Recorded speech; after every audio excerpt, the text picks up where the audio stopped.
Hey guys, welcome to Salty Ginger Talk. If you're a returning listener, it's great to have you back. If you're new to the channel, really glad you joined us. Hope you like what you hear. So, we have an outstanding guest on our podcast today. Alexandra is a clairvoyant healer. She is an extremely intelligent, educated, and deep thinker. And she is going to talk about some things that you probably have never heard. We are very excited to have her on the podcast because it's a perspective that we have not been exposed to before. We're certain it's a perspective you have not been exposed to before. And one of the things we try to do on the podcast is to get everyone to open their minds and experience new things. And she is so well spoken on the subjects that she teaches and coaches and trains on. And we're just very lucky to have her on the podcast. So without further ado, let's bring Alexandra on right now. So, Alexandra, welcome to Salty Ginger Talk. Thank you so much for joining us tonight. Thank you, Joe. I'm happy to be here. I love having conversations, and you were so fun to talk to.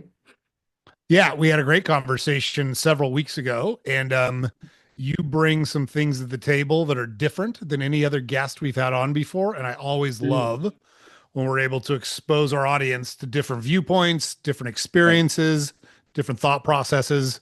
And you're going to be great at that. So, super excited about it. So, very briefly, broad brush, kind of give a little bit of history about yourself, and then I'll start peppering you with questions and we'll talk about stuff. Okay. Broad brush, history, dove into psychology at age 19 because I wanted to change the world and I was sure I could do it. Just really interested in studying why humans have pain and suffering, and that, hurt my heart when I was a little kid. So I was very intent on how I could support others and create change. And then I got into studying also religions and world spiritualities, and I wanted to understand healing from all different perspectives, not just the Western perspective. So I just, went crazy with that for a few decades of study, 3 decades of practice, lots of time teaching at a college also in that area as well. That's the kind of professional background, and I'm a single mom, and then I've had all sorts of messy experiences in my life to put to test things that I learned. Awesome. That's great. And so, let me just state right here for all our listeners, uh, my approach is kind of, hey, get your shit together. You have control over stuff you can control, et cetera, et cetera. Alexander is going to bring a very different approach, and that is an awesome, awesome thing. I'm asking you to open your minds and listen and learn because you've got someone here that's got decades of experience in what we're talking about tonight. And you can learn a ton from people who are willing to teach you these things if you're willing to accept it. So I'm just going to tell you that right now before we dive into this conversation because I am very excited about this conversation because I want to learn a ton from you because your approach is very different than mine. And I can always learn from people whose approaches are very different than mine. So, I love it. I wish you could have given me that intro in front of my family most of my life. Listen, you could maybe learn something from somebody who has a totally different perspective than you. yes, I hear you. Yeah, I hear you. That the family thing, I don't know, man. That one's a tough one, but Yeah, yeah, for thank you sure. for that. Yeah. But so you had talked about I think you said it hurt your heart when you were a kid. I can tell you as a kid, I was absolutely tone deaf Were to you? other people's pain and suffering. How was that Right. just a natural thing for you or is that like how did that happen for you as a kid? Yeah, it's interesting. I was born very sensitive. I didn't really understand this fully until, further into my adult life. But I always retained this one memory of I was in grade 5 or 6, like I'm 10, I think I was 10, and seeing on TV that there was a war going on and people were dying and that there was famine and families and kids were dying and didn't have what they needed. And it was somehow at that age that somehow like woke me up. And I was like, what? I was brought up in a Christian environment. And so my first thought, I remember thinking this, well, why is this happening and how could this be? And then I was like, why isn't God doing something? Because I had real strong Christian training. went, kind of was crying to my parents. Why is this happening? Are people really dying? Um, what's going on, So that was what I meant, hurt my heart. It was a real confusion and didn't understand. And then I also saw that people were mean in school. And this is like early 1980, 1981. And I lived in a very white town, and there's only a few, like maybe 7 or 8 non-white families, small place. And one of my best friends was from one of those families. And I didn't understand even when somebody like said a name, like a racial slur. But Mm. I remember that it made her sad, and I was so upset by it. And I was like, why would somebody ever say something like that? Didn't know what it meant, of course. But so it was these kinds of experiences that started to bring me the idea that there was suffering, like people were really hurting, and also there was meanness. And so it just like broke some idealism, you know. And did you did you feel like you wanted to do something about it, or did you feel like you wanted to understand it better, or both? Both. Right away, I wanted to understand it because it didn't fit with my understanding. And I kind of thought like I must be on the wrong planet or something. And then the second thing was like I remember this boy that I remember this moment on the playground, and I like a shot went after him, kicking at him and punching him like in defense of my Mm. friend. So, I wanted to do something about it, and I wanted to make sure these things didn't happen. So people were hurting. Yeah, I wanted to prevent people from hurting. My parents as Got well, or just people I was around. Like I could feel that people were not happy or stressed. It's not like it was so terrible, but it just didn't seem like there was joy or, like lightness. It seemed like kind of a hard place. Yeah, it's interesting the things we remember from our childhood because I can tell you. So my wife and I have been married for 33 years, and I have 3 sons, and I love my sons more than anything. But Yeah, I did not have a burning desire to be a father at right. any point in my life. I did not want to be a father, but like I Yeah, didn't have like that strong desire that some people express.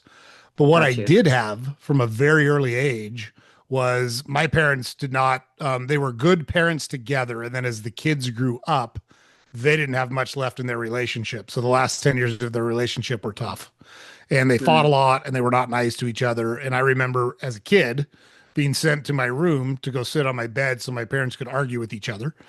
right. And I can remember sitting on my bed thinking, you know what? I'm going to have a fucking awesome wife when I grow up because Nice. I don't want to live like that. I don't want this Yeah. to be how I live. And I was like 8 or 9 at the Yes. time. And that's what I knocked out of the park. I've screwed up more than my fair share of stuff Right. in my Right. life. But that one I knocked out of the park on the first at bat. So that was good. But I love you, it. yeah, I do remember that as a kid. You just talking about the childhood stuff. Yeah. You talked about Christianity Mhm. and strong Christian background. That's very different in your life now, is it not?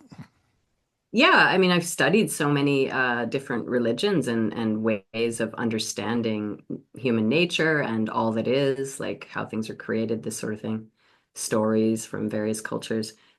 So I don't adhere to any religious practice, and I see a lot of beauty in so many of them. So I really have a lot of honor and good feelings towards what I've studied from all parts of the world and towards Christianity now. I had to come to that. I didn't for a while. I was angry about it because it was get imposed. It felt like it was imposed upon me, but it was just the guiding principles that worked for them. Um, yeah, so I don't follow any particular religion, but I do see beauty in so many of them, and I see the similarities. Yeah, that was what I was going to ask you. I guess a couple things about it. Did you seek that out? Did you seek to understand various religions, or how did you get exposed to various Yeah. religions? Yeah, 100%, because that again, that pivotal moment as a child was had me question, where is God? What is God? Why is there pain and suffering? So I remember asking Sunday school teachers, my parents and like seeking some answer in the Bible as I read it. I loved reading. So that didn't satisfy me. And by the time I was more able to critically think and look from different perspectives as a teenager, and saw, hypocrisy in people, because people are humans, um, I was like, well, I don't agree with this. So I clearly made a decision in adolescence sometimes. I don't agree with this. But that deep, longing for answers was was there. It needed to be fed.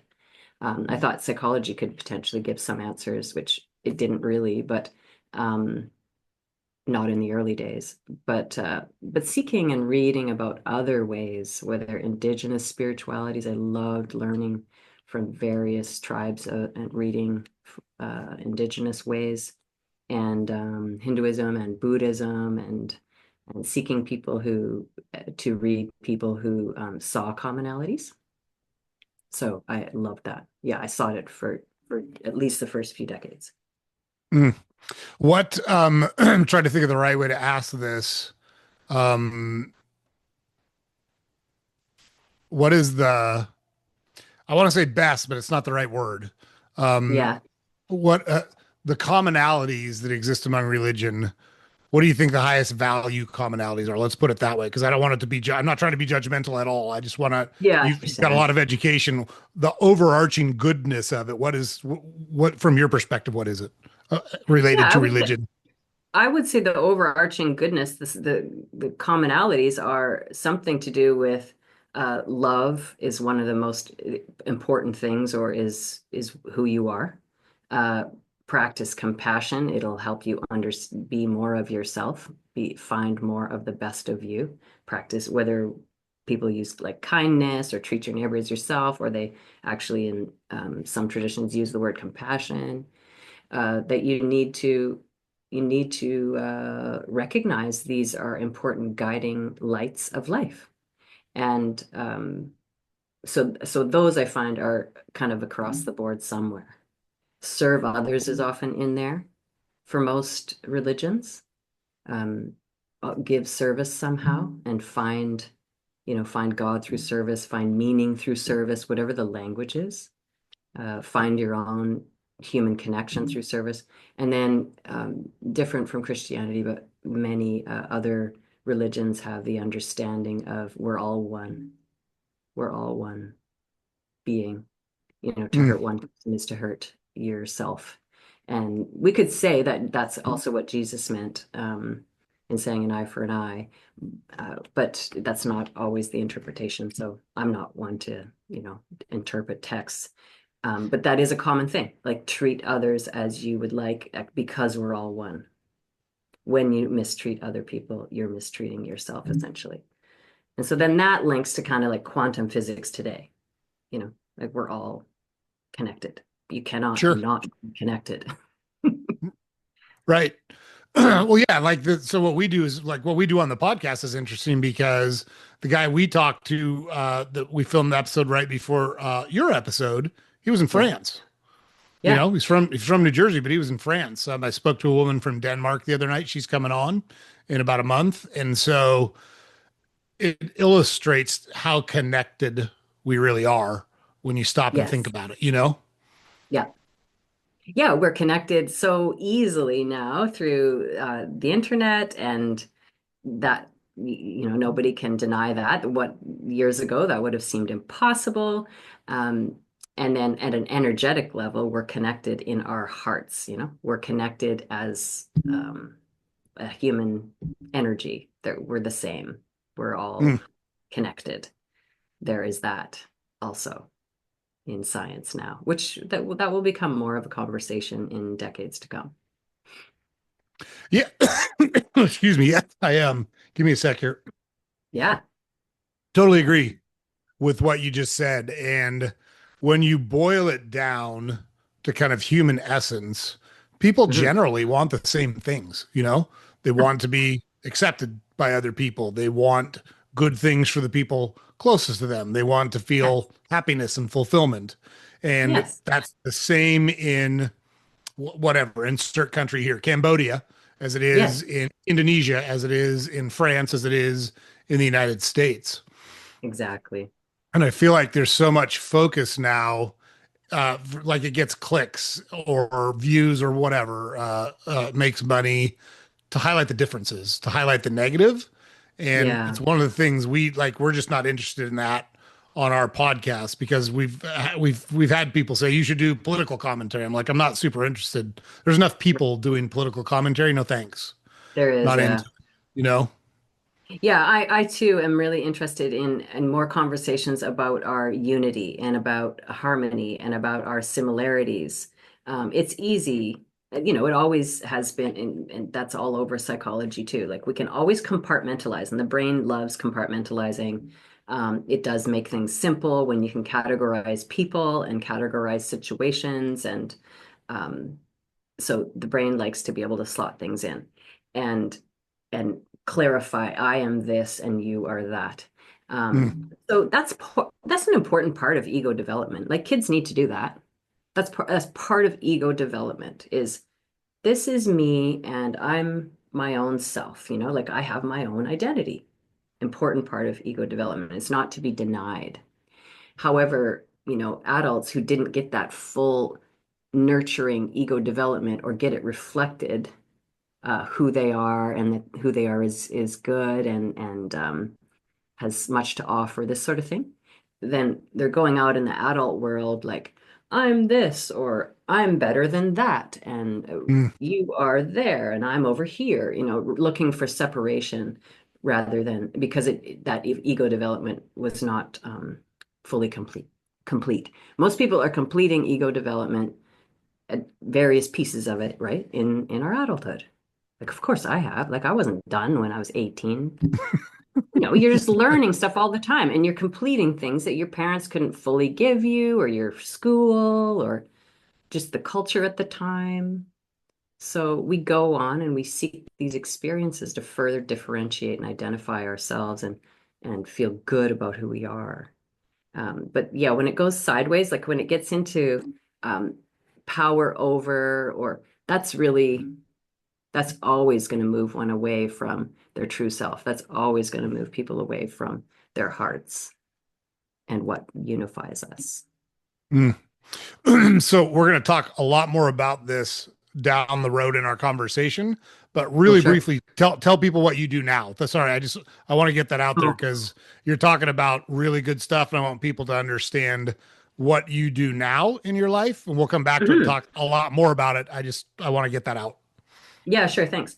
Yeah, so I always worked as a somatic therapist, a real body focused therapist, using other techniques as well. And now I am you could call clairvoyant therapist. So I use some somatics. Its regulation is really important in repatterning our nervous system is crucial.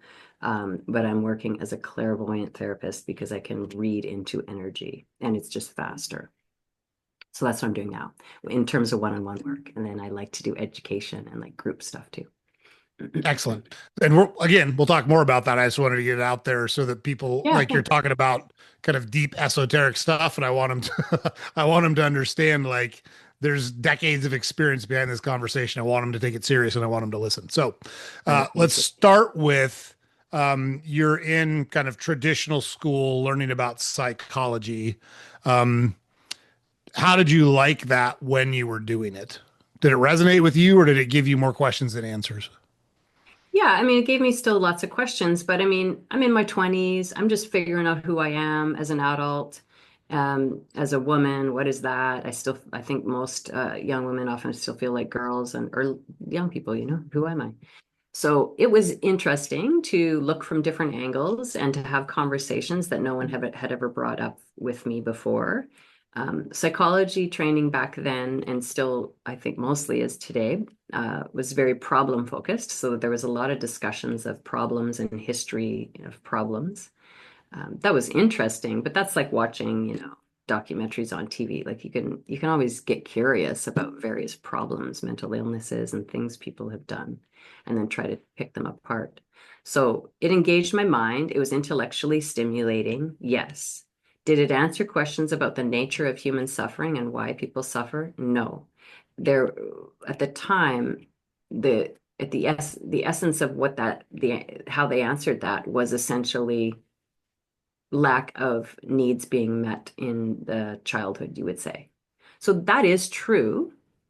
That's true. Like as an infant, a pre-verbal child, a child, when your needs don't get met, yeah, it's stunted. Those needs are stunted then, and it causes problems depending on how much that happens. But it didn't go further than that, and it didn't have a deeper wisdom, as in what my questions were more like, what are we doing here? Why is there suffering overall on the planet? So I had bigger questions than Hmm. psychology was really contemplating at all. And then as I was leaving, there was a bit of a positive psychology movement just starting. And so I was curious about that, more the study of happiness. Um, but then, later in my career, I looked into that and found more information about that myself. So overall, I enjoyed it. It was very mind stimulating, but I finished my master's and went, okay, I didn't get what I wanted, you know? Yeah. So what Yeah. did you do then? Well, I was interested. I'd already been reading for some years about things like, I remember the first book, it was called Energy Medicine by Richard Gerber. Reading Carolyn Mace and Medical Intuition. I read a doctor, I think was it Siegel? Some of the earliest studies on does prayer have an impact on healing? I was just reading other things on how do people heal? What's other perspectives that were not included in academia? So like life knew I wanted more. And at the time I throughout my master's training, I had started yoga. I'd been meditating since I was 19, right when I started college. Didn't know what the word meant at the time. I'm in like small town Alberta. Had never heard that word, but I started doing it. So by this time, it's 6, 7, 8 years I've been meditating. I've been doing yoga for 3 years. I've been reading all this stuff for a number of years. So I was searching still when my masters were complete. And then an experience happened where I met my teacher that I studied with for 8 years. She was doing, it said medical, intuitive, free demonstration.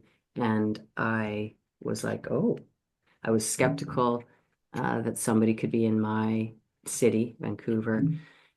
But I went to the demonstration and I learned very quickly that she could see into me. She could see into my energy and she knew what she was saying. Never met this woman before. Um, so I went on to work with her and did and studied for 8 years and learned many things. And that was the essence of my training in psychology and somatics and truly the nature of suffering. I learned much more from her. Interesting. That's very, very interesting. So what did you do for the 8 years you were with her? Was it like a student teacher relationship? Was it a work relationship? How did you interact? So there's two ways she was working, like kind of in the way that I work now, because she was in her 50s the way I am now. It's interesting. It's 25 years later or something. But she was offering one-to-one appointments using medical intuition, ability to see in, and then she did hands-on stuff.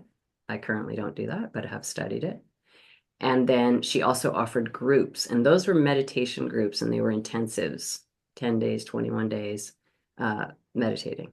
So I learned many, many different forms during those years. So I was just doing whatever she did. I would save up money and like just do whatever I could with her to continue to learn. Got it. And I'm changing gears a little bit. We'll come back to where we are, but we've Sure. talked about meditation a couple of times. Can you explain to our let's assume that I've never meditated before and I'm interested in Okay. learning how to meditate. What would your advice or your direction be for someone that is curious but untrained or uneducated in meditation? Yes, well, this is what I will always say. I did teach meditation for a long time. Anytime I'm working with a group, we'll often do a quick meditation, short or longer. Um, there are many, many different ways. And know that it's very open and there's a wide range. Like running, somebody who is a runner and jogs, this is a form of moving meditation, but they may not have the intention to use it that way. but it absolutely gets you into a flow state. And it gets you into a state where the mind, the frequency of your thoughts lessens, usually. So that can be a form of meditation. But what happens is that is really burning energy, which is very helpful. It's slowing down the mind, which is very helpful. But and there's an opportunity that a runner or a dancer or a biker or something could use after that kind of physical output is now go and sit still. Like if you were, I don't know, on the top of a mountain, or you could just get into a quiet spot, or just in your home, you've just done this physical output. You've removed a lot of chaos in the mind and you've gotten into a flow state often. Then you go and sit still. That will be one of the easier times once your heart rate comes down to be still because you've burned off a lot of tension energy that we accumulate daily. So one thing to know is moving meditations are absolutely helpful. You know, in Eastern traditions, walking meditation has always been a thing. In my I have Celtic background. That history of Christianity, you know, use walking a labyrinth. Like that slow walking with intention is also a meditation. Um, so I don't, it's different when I go for a walk. I'm often doing that for exercise. It does slow down the mind, as anybody knows. But it'll be different if you have intention and if you're walking in a place where there's very little people, you know, or a more natural environment.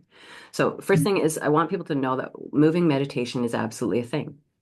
And that can be meditation when you come at it with that intention. There's other methods, like when I was 19 and I didn't know what meditation was, something had me start to just like gaze at a candle. I think I was having stress starting college. I felt like I was busy. I wasn't sleeping well. I would put this candle on and just stare at that flame for 15 minutes or so. And after a number of weeks, some things started happening to me in terms of it was opening me. But this is a nice method for someone who's never tried, who does, it's very hard to close your eyes and sit still. This is also a nice method because if everyone knows you can gaze at a fire and get mesmerized. That is a super, it's a lovely form of meditation. So that practice is also, you know, used in many traditions. But just the single candle flame, not the electrical flame, the single candle flame to watch that. It'll shift, it opens up the third eye and your eyes kind of glaze over, as you know from gazing at fire, right? You let your eyelids be soft and you could get sleepy. You can get into a real different state because your brain waves are moving from beta and they're going down to alpha and they might go down lower. And you can really open up this imaginative center, or you could say the third eye. But then there's also sitting with your eyes closed, you know, in a chair, cross-legged. There's lying down meditation. There's using sound to shift the frequency in your body and then, you know, rest and be in a quiet state. So there's just like a lot of different methods. When you study different traditions, there's a lot of different methods. Crazy, intense dancing, shaking. Again, it's another way to release tension that's holding, and then it gets you into another state. Yeah. Thank you very much for walking through that. Is the goal of meditation to have no thoughts going on in your mind? What are you trying to achieve in your mind during meditation? Well, you know, essentially the Eastern traditions, you know, when I was studying yoga, they would say the point is for the mind to become, for you to be able to use your mind, and in the way that the Yoga Sutras were written, as a slave. Like the mind is meant to be your servant, not your master. And we're mostly walking around with the mind being the master. You're believing everything it says. You're in cycles and loops that repeat over and over and over again. Most of the thoughts you have today are similar to yesterday and the day before. Um, and that's not a state of having mastered your mind. Like, and to me, it's the most important life skill anyone could ever have is to understand the nature of the mind, because it's not meant to control you. It's meant to be used. It's powerful. And supposedly we have 50 or 60,000 thoughts a day, right? So that's ridiculous. Like to just have the same things over and over again. The only way new thoughts come in is because you're listening to new information, you're taking in more, and then you take in all this other stuff and it gets all these other thoughts going, right? And you might forget it or you might remember it or you take in new stuff.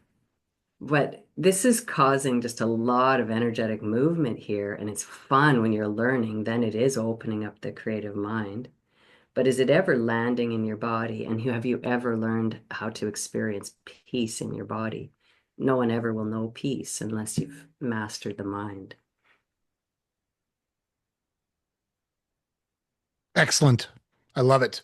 And Yeah. so while you were talking at the end there about taking in new information, I hope everyone listening is following our advice because like this is a different perspective than you've ever heard on this channel, and there's so much value in hearing other perspectives. Like I just cannot stress it enough. I know it seems like I'm beating a dead horse, but this is one of the things we love about having people on that have viewpoints that are different than ours. Like it's such a good thing for Yeah. everybody.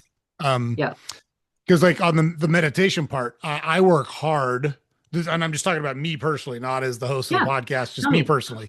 Tell me. I work hard to control my thoughts and I work hard to control my mind. Am I successful all the time? No, No, not even close. But am I I know. successful a lot? I think I am, but Yeah. I'm always looking for ways to get better at it Right. because I feel like I spend a lot of time or negative energy thinking about things that I don't have any business think. I can't control them. So why am I Yeah. thinking about them? How do I learn to train my brain to stop doing that? And I went through college on a baseball scholarship. And so from an athletic perspective, one Yeah. of the ways I used to win, if you want to call it that, when we were running a sprint, I could outrun most people, or I could lift heavy weights or throw a ball really hard, or whatever the case may be. Right. Be- because I learned to absorb and push through a tremendous amount of physical pain. Like Right. I could just push myself harder. When other people would quit, I would not.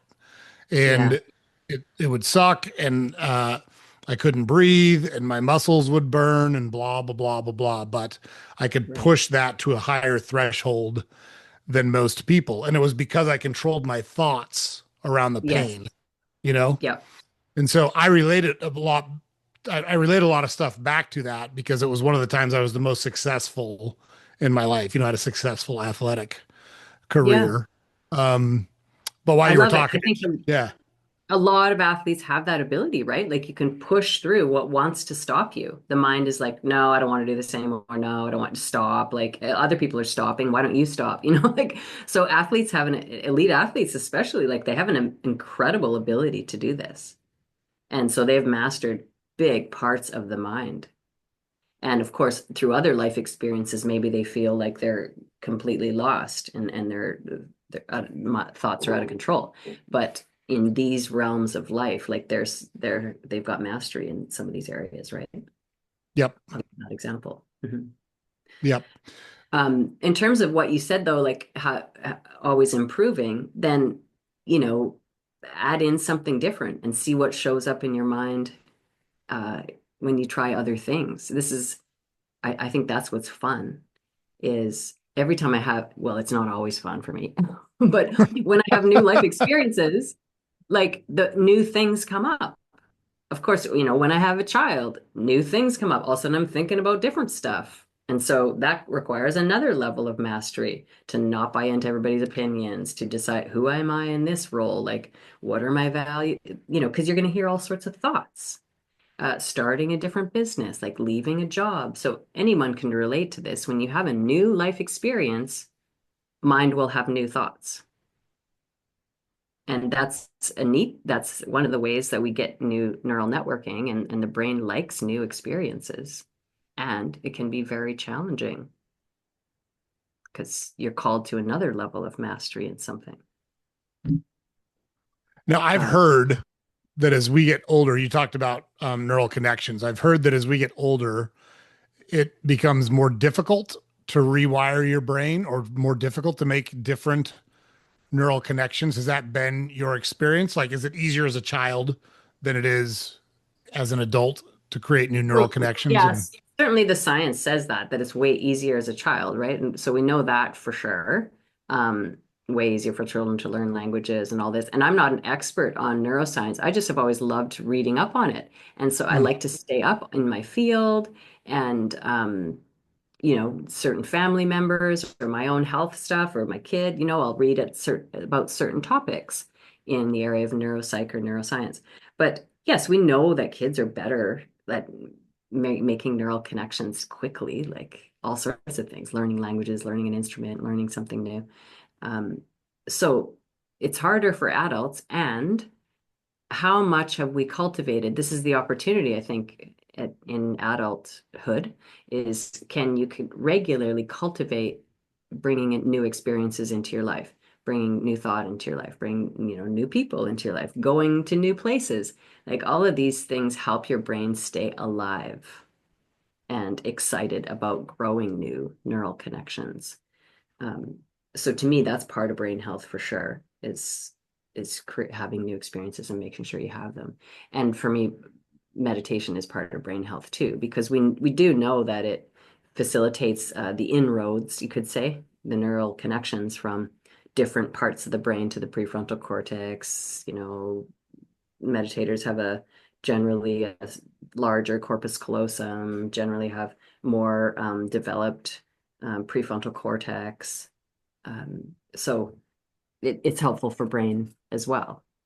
So I don't know like all the science, but I'm sure it helps me to be able to um, have quick ability to focus or I notice my brain slowing down as through decades, and I do what I can to keep that strength alive, to not buy into the like, oh, I'm just losing abilities as I age. I don't want to do that to myself. Like, that's not language that I want to use. totally. Well, and Of course, it's the yeah, antithesis of a lot of adult life too, right? Because we fall into routines. We go to the same grocery stores. We drive the same route to and from work. We have the same yes. habits on the weekends, right? If we allow that to happen, it creates even larger barriers to kind of continuing to grow our mind and keep our brain healthy and keep things fresh, right? Yeah. Yeah. And it's nice in that it's safe and it's comfortable and it's familiar, and it can be boring. Like I was walking with my kid this morning, and of course you walk around your own neighborhood all the time, right? So you know every street in your own neighborhood. And we were talking about like taking a different route. Well, you don't always have to go that way. Why don't we go this way? I don't go on that street very often. Like it's such a simple thing, but it's nice for your brain to not get in a rut. Once you've established a rut, like, and it's familiar and it knows the lay of the land kind of thing, then how about change it up? Mm, Um, yeah, so those are just little things though, right? Of sure. course, Yeah. it gets harder. Like, I mean, I think any neuroscientist, if we knew the latest research, would say that, yeah, adults are slower at learning anything and developing new connections. Yeah, but you just gave some really good tips on how to give yourself the best chance to be successful as we continue to age. Because, like, I'm 53 now, right? And so Yeah. I find myself on different things, like, and we've never met personally, but I'm not a small guy. I'm 6'3", and even in good shape, I'm 220 pounds. Right, And right. so when something heavy needed to be lifted, I was the first person that got called. Well, I'm 53 now and I have three adult sons, so we let them do all that Yeah, stuff. So a I've lot of kind that of, stuff. yeah, passed the torch. And I read an interesting statistic, and I'm not far off. I don't know that I have this right, but this doesn't relate to the mind. But as an adult, I think it's 60 to 65% of people who break a hip actually die within 2 years of that accident. Um, Yeah, and I don't know why that is, but like I'm cognizant of, hey, I've got to make sure I'm doing balance exercises. I've got to make Yeah. sure I'm not doing risky stuff because I don't want to be the person that causes the downfall, you know? If I get hit by a bus, Yeah. that's one thing. But Right, right, exactly. Yeah, I think I heard something about this too. Like there's such a state of vulnerability. And I mean, I've been interested in because of menopause and just hormones and then how your absorption changes. I've been interested in different things around health and vitality as you age. And I noticed, going for a walk with my friend in her 60s, I noticed that she was less sure on her footing and made a few comments about that and and I thought, well, maybe I would be there in my 60s. I don't know.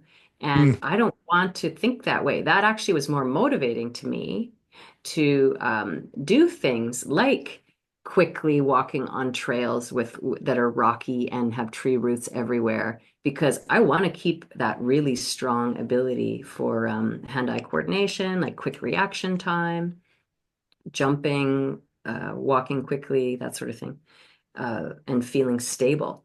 But I'm lucky because I have had a history of 20 years or something before, yeah, at least 20 years of a 5 or 6 day a week yoga practice. mm. And that was a very physical practice, like lots of physical postures, lots of stability work and core work and footwork. And through that time, I had different injuries and stuff. But I learned a lot about the body from that time. And I like to incorporate other things now. It's good for my learning and my brain to have other practices as well. But it gave me an incredible amount of body stability and centeredness. So if I notice that I'm getting weak there, I kind of know what to do to Mm. get back there. And your body really wants to, in terms of calcium staying strong and the bones staying strong, like it needs to be worked. It's supposed to be worked. If you stop working it in your 50s, then it's really gonna start learning, oh, we don't use those muscles anymore. Oh no, we don't do much weight bearing exercise. And then it just gets weaker and weaker and weaker, right? And then that's when you have risk of breaking. Yeah, yoga is interesting to me because so again, I'm 53 and back when I was in weight rooms a lot and doing physical conditioning a lot, there was much less science around it than there is now. It was kind of Yeah, lift heavy weights, run hard, run long, whatever right. the case may be, right? It was what it Exactly. was. Yeah. And so I was never exposed to yoga. Hmm. And yoga is very interesting to me because I actually don't enjoy yoga while I'm doing it, Hmm. but I feel by far the best of any workout I do after I do yoga. Okay. And so, like, it's super important to me to have it in the repertoire Yeah. because I can't feel that good afterwards if it's not good for me. Does that does that make, you know what I Exactly. mean? Exactly. Totally. Yeah, I think the only reason I was exposed to it in 1997 was there was only a couple studios in Vancouver, large city, right?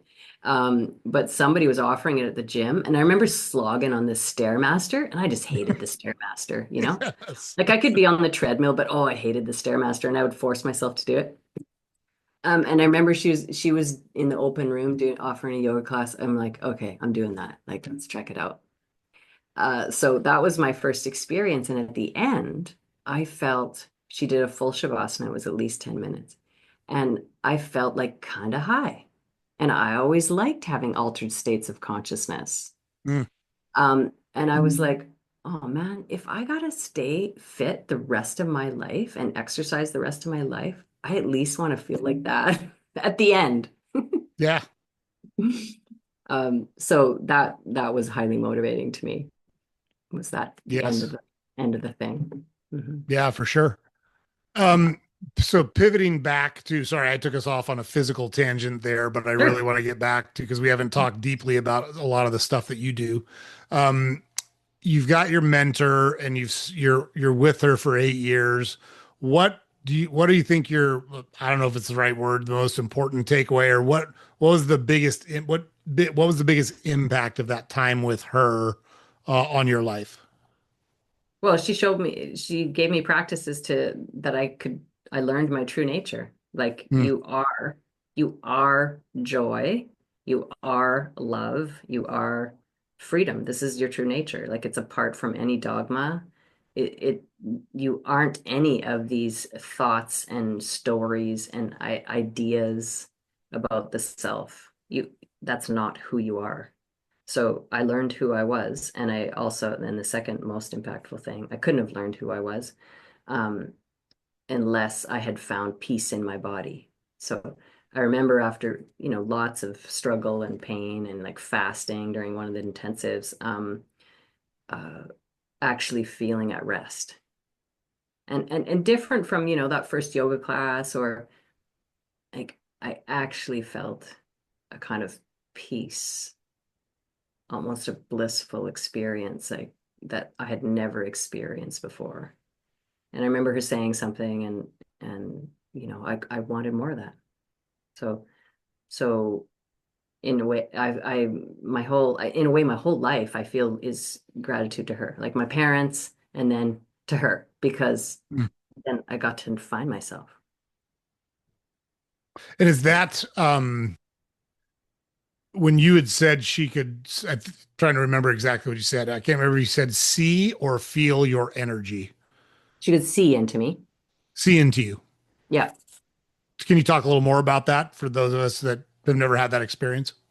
Yeah, so that gets into what I do now because I always hoped that one day I could have that experience. And of course, she'd be a powerhouse compared to me still now because she's an elder. Um, but I can see into the energy. Like I really understand. Uh, it happened gradually for me in the therapist seat that I would start to see things and know things about people. It happened over and over and over again. And I stayed in the closet with it because it was a bit confusing. I didn't know what it was. I was able to ask her questions. So but now it's clear as like it's just very clear. And so I don't know exactly how she would describe seeing into someone or seeing energy. My experience as a recipient back then was that I asked her about a chronic pain in my hip. It had been there when I was dancing as a kid, and it came back from my yoga practices. And she looked into the energy. That's my language. She looked into me, to my energy system, and told me what it was about emotionally and spiritually, like what I was holding there in that recurring hip pain and where it came from. Um, and so she knew things like about my experience in my work and in my family and like what I was holding there. Uh, so that's why I continued on working with her. And So that's the what kind of what like I see. Like I'll see thought forms and thought cycles, which might sound really weird, or I'll see dark spots in somebody's energy field or their body. Different medical intuitives, people use different terms, or different clairvoyants that do work with looking into a body, not like reading future, would probably have all different experiences.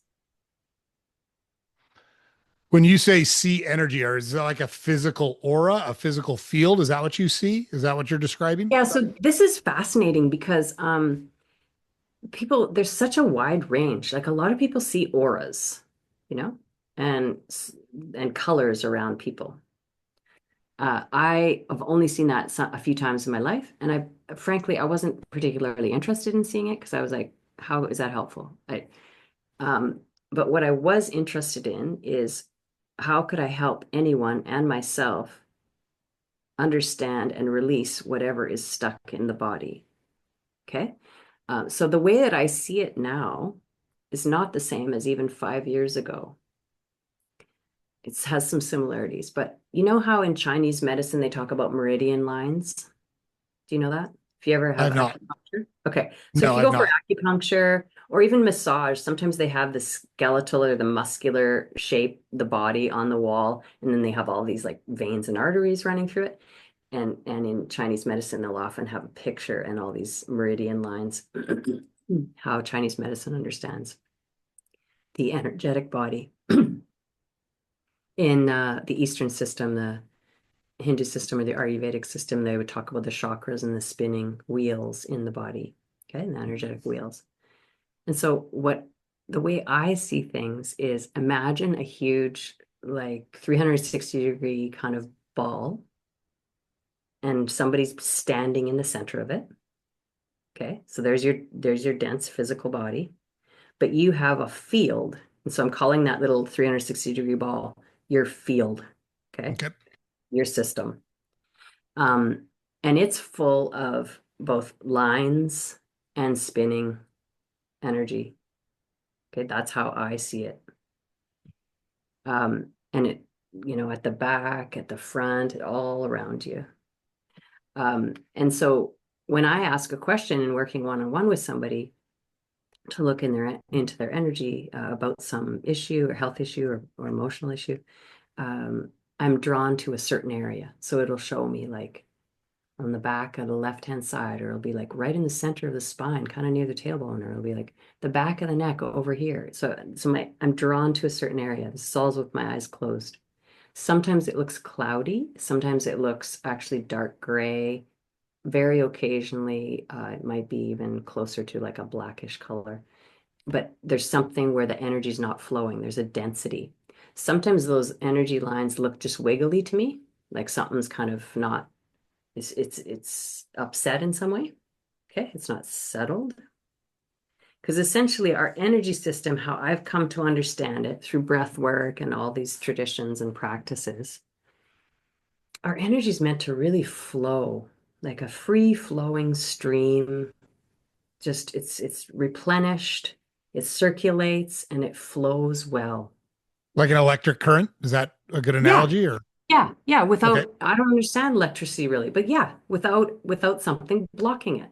Hmm. And the electric current needs to be grounded.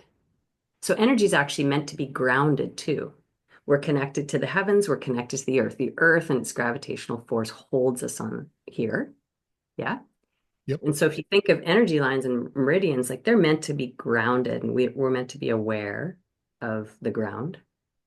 But, and I'll just go with this for a second and then I can describe further. But you know how incredibly full we are of information? A lot of Hmm. times there's just a lot of spinning here, a lot of spinning. Okay. And there's not a lot of awareness in the whole rest of the system.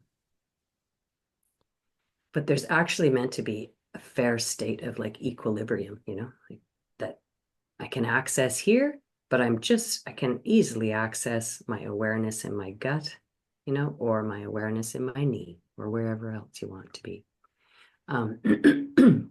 Because my energy and my presence is alive in all parts.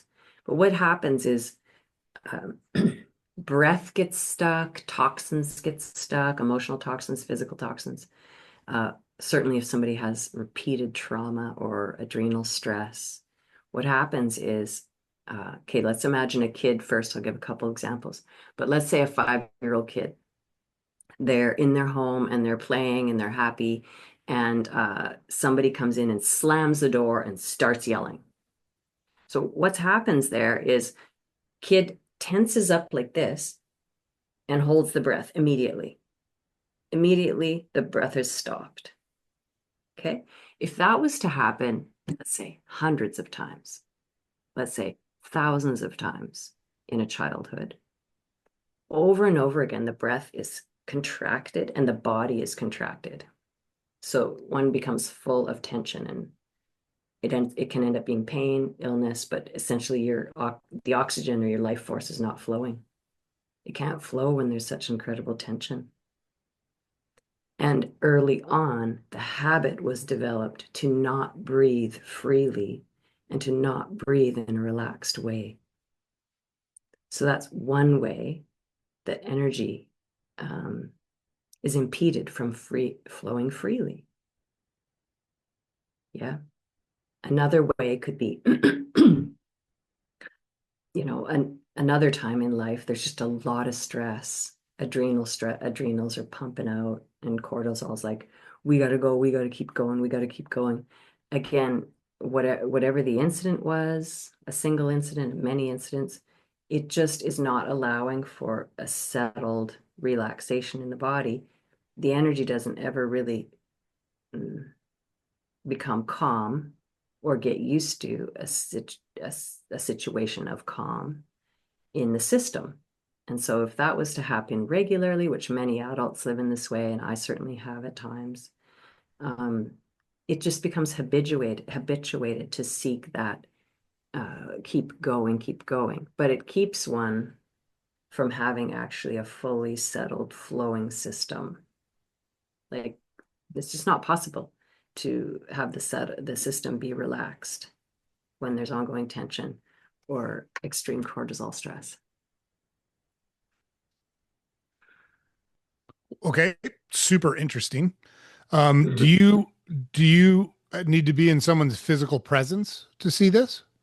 No, no, no. Most of the time it's online. Hmm. Um, Sometimes there are phone readings, but no, if the person's open, then I just ask a few questions and look in. I guide a person into a certain breath, a little bit more regulation to be deep in the body.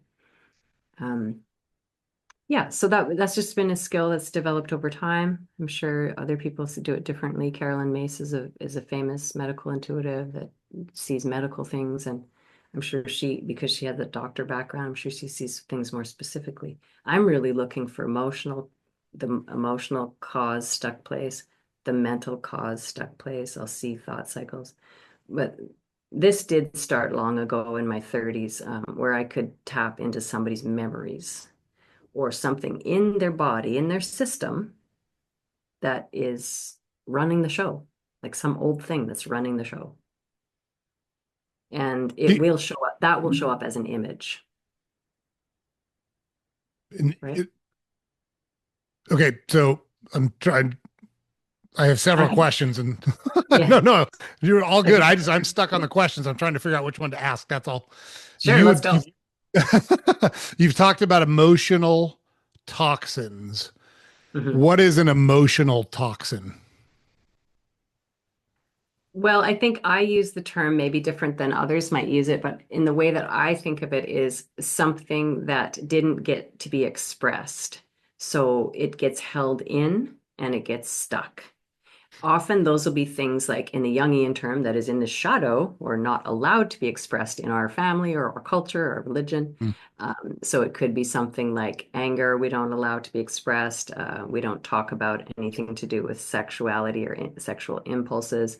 Maybe we don't talk about jealousy or envy. Maybe we're not allowed to feel like I want stuff or I like money or I'm ambitious. Like different families and cultures have different things, right? So when someone feels that and they know it's not allowed in that with that person or in their particular family or community, then they're like, I'll pretend that doesn't exist. And if I pretend often enough, then I can forget it's there. And then if it's a traumatic experience, I might have stuffed grief, a lot of fear, anger that this person either hurt me or it's hurting my parent or hurt my sibling or my friend, who knows what. So any of that could become just really emotionally toxic, as in hurtful to the body and the system and keeping the system from flowing freely. So relating this back to your hip, Yeah. with your mentor, was that, I don't know if psychosomatic is the right way to say it, but was she saying that the pain in your hip was from emotional trauma and not an actual physical injury? Or was Yeah. it Yeah. manifesting as a physical injury or? Yes. So like 95 or more percent time, like any physical experience will have emotional, mental, and content in it. Okay. It'll have content in it, you know? So we have something go wrong and something not flowing freely because of somewhere energy's not flowing, it's just not able to fully support our immune system, our hormonal system is not working well. We're holding my muscles tight because I didn't get to complete an experience, get my need met or express something. So yes, psychosomatic is, a very labely term from the old days of psychology, but in today's language and understanding, certainly young people a lot of young people almost automatically know, yeah, of course, things have an emotional and mental cause as well. So that's an evolution of consciousness, That's something just new in the last few decades. Hmm. Can you see what it is, or can you just see that it's there and it's causing a problem? Like, No, can I you can see identify? what Mhm. Sorry, go ahead. I cut across. Go ahead. Yeah, yeah, I can see what it is. Um, so if someone asks a specific question, like for instance, this is an example, and it seems illogical in a way, but somebody was telling me about wanting to be more confident. Let's say that's the language that person used. Hmm. And sometimes not feeling so motivated in work, in life, who knows what. And I also knew that this person wanted to become pregnant, but that it's a bit of an aside. Just put that aside for a sec. So with those couple first motivations or desires for her, I look into the energy and I ask about what's in the way for her. Okay. And then my attention is drawn to where it needs to be drawn. What was happening in her imprint that was related to this kind of lethargy, kind of not being very motivated, um, was an old ancestral experience in, if I recall correctly, it was the left side of the womb area. And this experience that I saw, okay, was an ancestor. And it actually happened to be a grandmother in this case, and something very traumatic had happened to the grandmother. Things that don't get processed in some way, consciously or unconsciously, get passed down. The imprint is carried in the DNA system, the imprint is just carried and it gets passed on. So this young person, has the consciousness and the wherewithal, just wants to grow, wants to understand herself. And so here, more energy and motivation was actually related to removing this stuck thing in the lower part of her body that was coming from a few generations ago. Okay. So in a way, like it doesn't seem directly related, but that was the issue. It was very much a wanting to give up on life. It was an intense grief. And it was showing up in a different, more subtle way for this young woman with all her capabilities. She's already overcome a lot of things, and her parents obviously did too. But holding that piece of the imprint, she's not meant to carry that anymore. And her ancestor didn't want her to carry that. So it's gone. How do you deal with that? Like, I'm not stuck on that example, but Mhm. and maybe we should just go with that example. Doesn't matter to me. I'm just trying to understand it better. How do you deal with emotional toxins? How do you get rid of them? Like, what's the treatment for it? I guess is the best way to ask it. Yeah. I think that's interesting with all the people listening. There's such variety. Um, you want to understand it, and you want to understand what is anything that might be holding in your body. Um, so getting to know yourself and getting to know your body, not just your mind. We talked about mind, right? And becoming master of the mind, but getting to know your body also, and how is it talking to you? Like this ache and pain, yeah, we can treat it physically. We can learn about the physiology of the body. We can learn about what nutritional support might it need. How can I get more breath into that area? What's going on with it? So you can use all of those methods, and that can help a great deal, and that could relieve it. Amazing. And if it does, awesome. And if something is consistent and ongoing and you're just not becoming free of it, then there's likely an emotional pattern that has not been brought to consciousness and needs to be understood and released. So how you can do it, like the reason I said that all that was the first thing is awareness, like taking the time to come to know yourself, like try to get to know yourself, mind and body and emotions. But when something's happening in the body, you can ask your body, like, Like, why is this still happening? You can try different things. It might work. If it doesn't, like use practices that get breath into the area is a huge one. So that's why massages help because it's opening circulation and then you can get a bit more breath flowing there. Acupuncture is amazing. Like osteophysio, it's just trying to open these areas. So actually your oxygen, they're getting oxygenated and then it can help the pattern to release. Yeah. So you might not ever know the emotional content of it, but if it's just not disappearing, then there's probably something you have to understand that you haven't understood yet. Mm. So this this will Does that make seem sense? no, it totally does. My question is going Okay. to seem totally Okay, off good. the wall, Yeah. but where does like sexuality come into all this? And the reason I ask that question Yeah. is there is a trend now for younger people to abstain from sex and abstain from relationships for longer periods of time, push those Yep. things off later into life. I personally think that's a huge mistake. Oh, do you? Um, I do.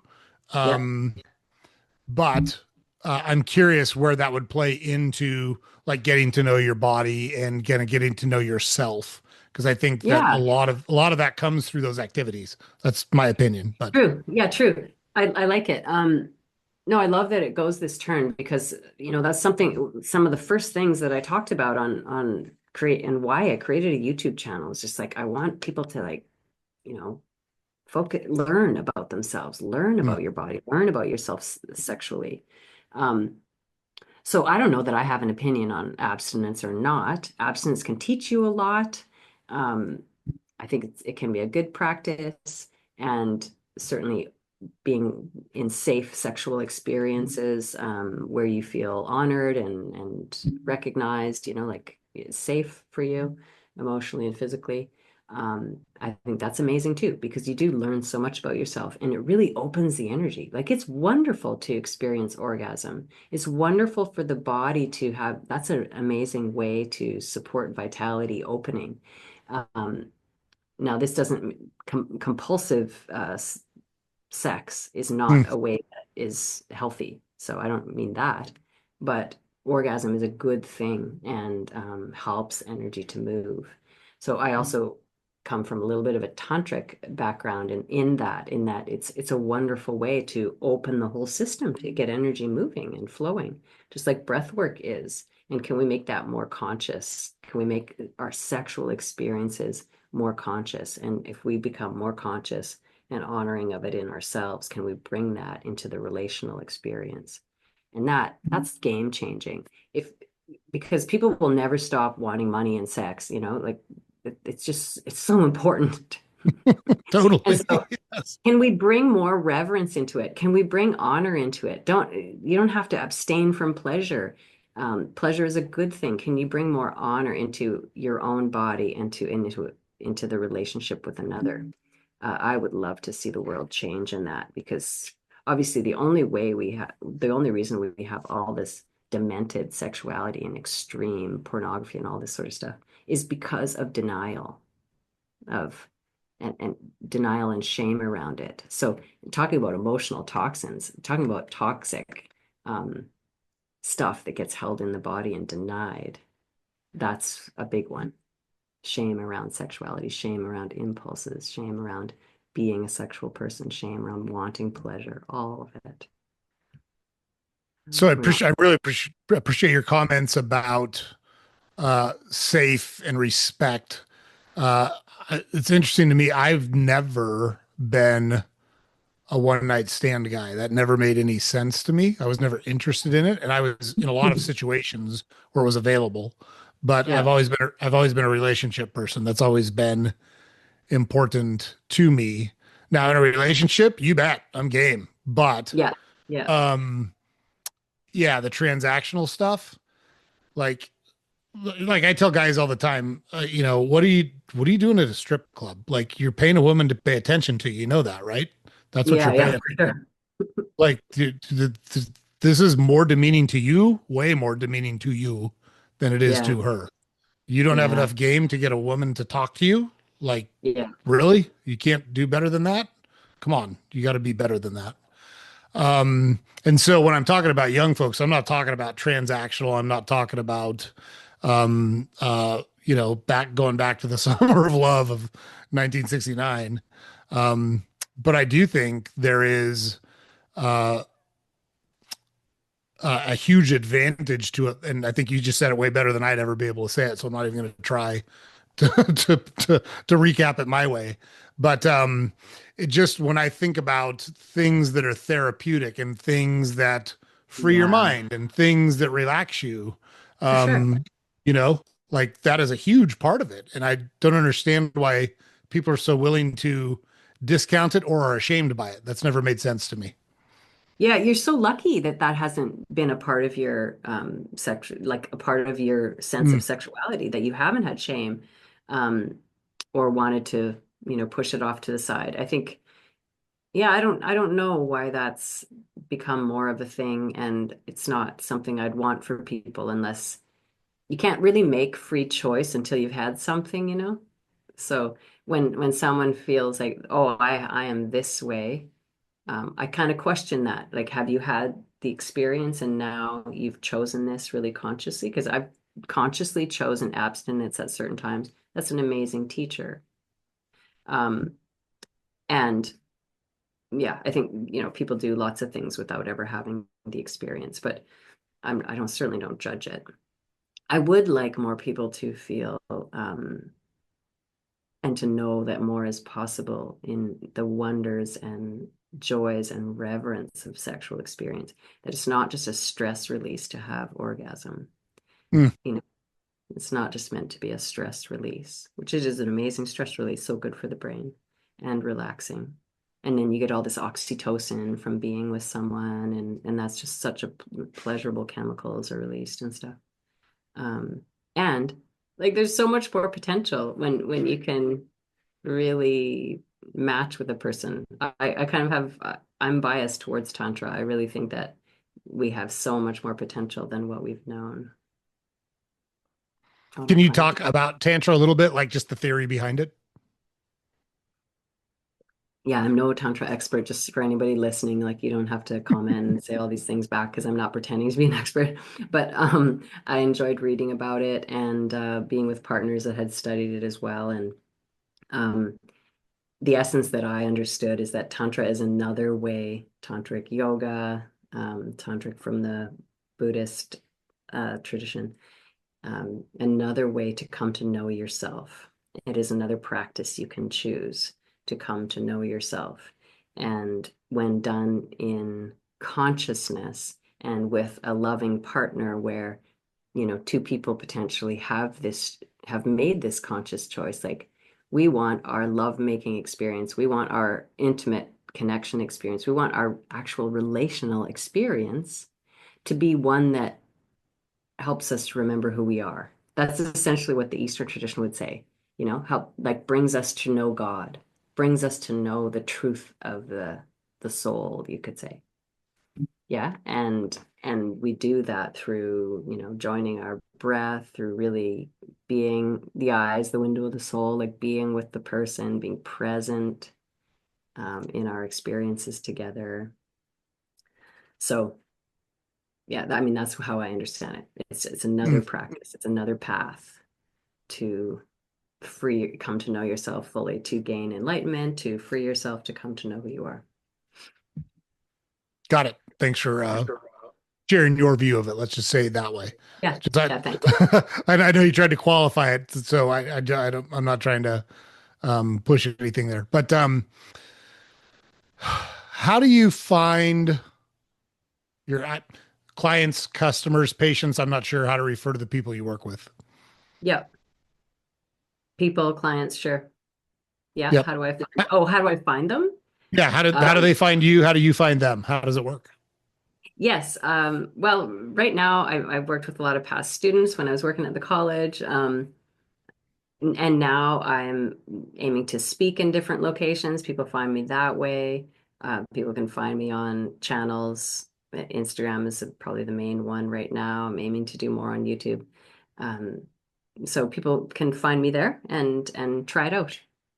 Um, Yeah. I mean, there's tons of options out there, and it can be hard to, I'm getting better at communicating what I do, and that's why it's really good to just be in front of people, um, and have anyone come to know me and a bit of my history and trust, rather than just like social channels. But you know the nature of what it is today. Yes. Like we're out there, we're inundated by stuff. But I love having conversations with people, and yeah, I'm all for supporting people and being free of pain and just happier sooner. Yes. Yeah. Um, do you do group work? I obviously do one-on-one work, but do you do group work? Do you have courses? How Mhm. are the various ways that you reach people like that? Yeah, thanks. Thanks. So later this month, I don't know when this is going to be posted, but later this month there'll be a course, a couple courses coming up. So one's related to joy, one's related to trusting yourself, understanding your body, and regulation, like quick ways to the practices that I've found to be most useful for really repatterning the nervous system and regulating the body. So there'll be little things like that. And then in the fall of 2025, I'll be offering a group course, like a more group intensive, where people are called to do a little bit more active work in releasing whatever's in their bodies.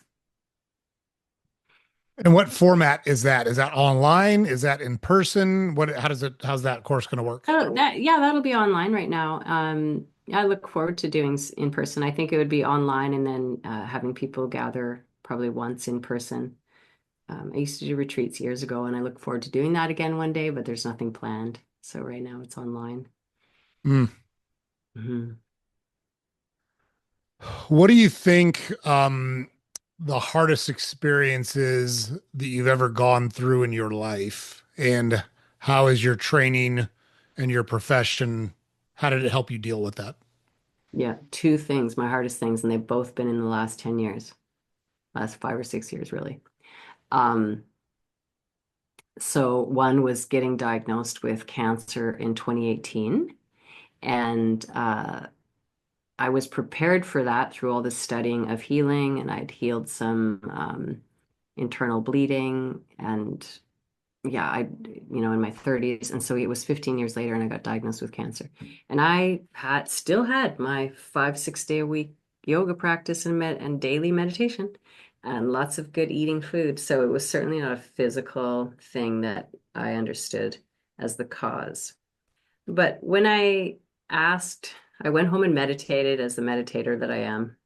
And I said, why would I get this diagnosis? And I sat there in the dark with my eyes closed. I knew how to receive. That's called clairaudience, by the way. And so that's been common for me for a long time, at least 25 years. Anyways, what I heard was because you'll talk about it and you're going to do it differently.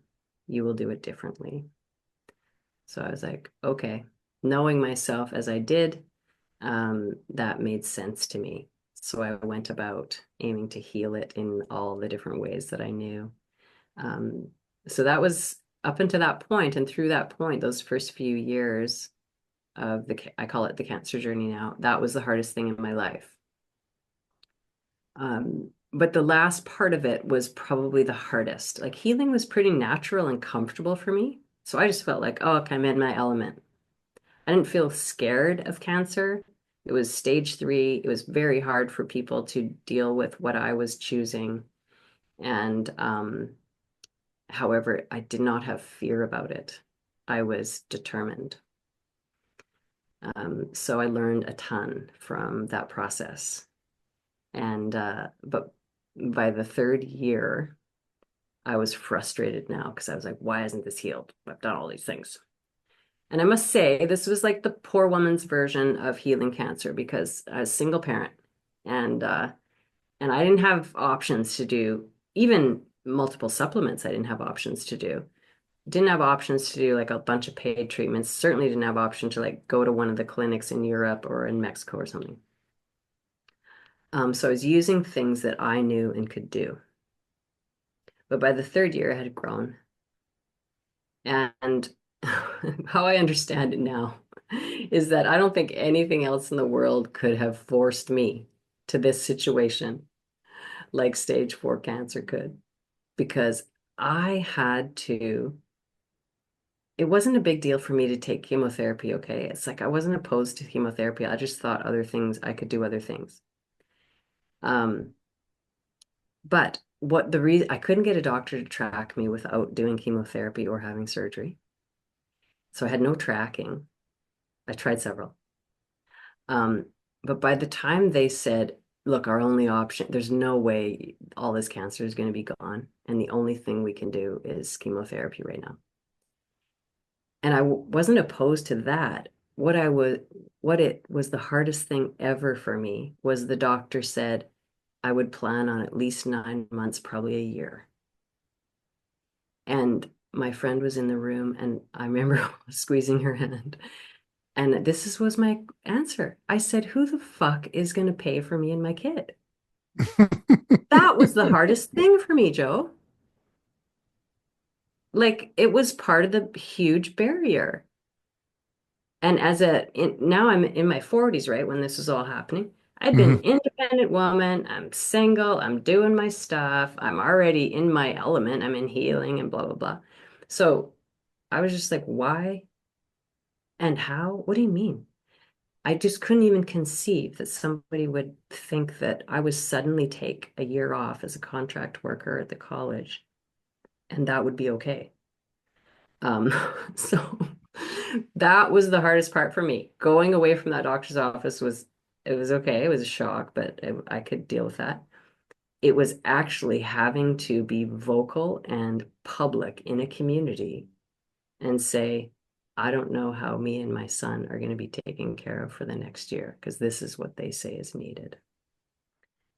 And I laugh at it now because knowing myself as I do and being so stubborn and willful and strong, just a strong person who can do a Mm. lot and gets through stuff. Uh, I don't know that I could have had another experience, like other than like some serious accident or something that would make me ask for financial help.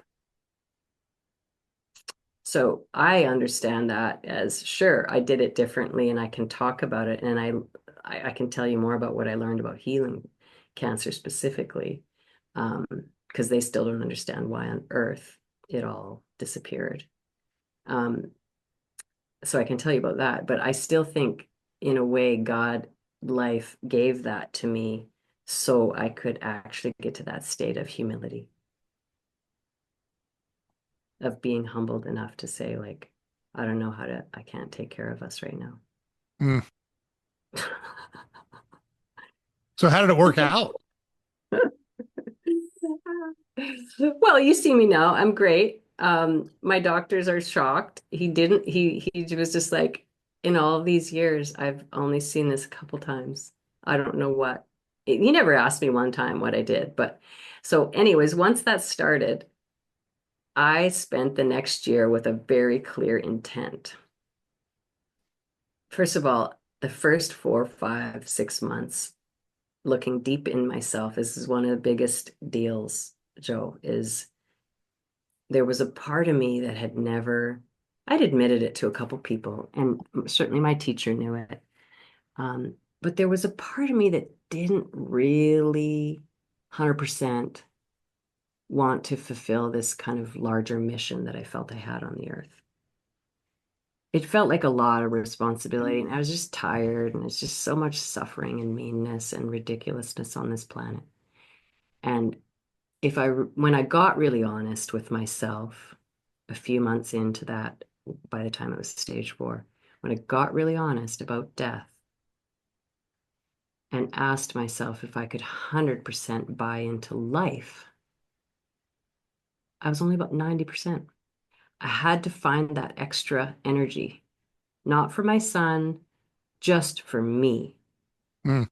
And it was that remaining bit which just was part of my, you could say, my stuck vitality, my stuck. I couldn't have gotten that otherwise. I had to get to that point of facing life and death because they were really serious about it. They were like, well, live this way, be on drugs for the rest of your life. We don't think it's going to get all the cancer anyway. Um, Here's what's going to happen. And once I made the decision, okay, I'm going to be 100% bought in. Okay, part of me didn't really want to fully live.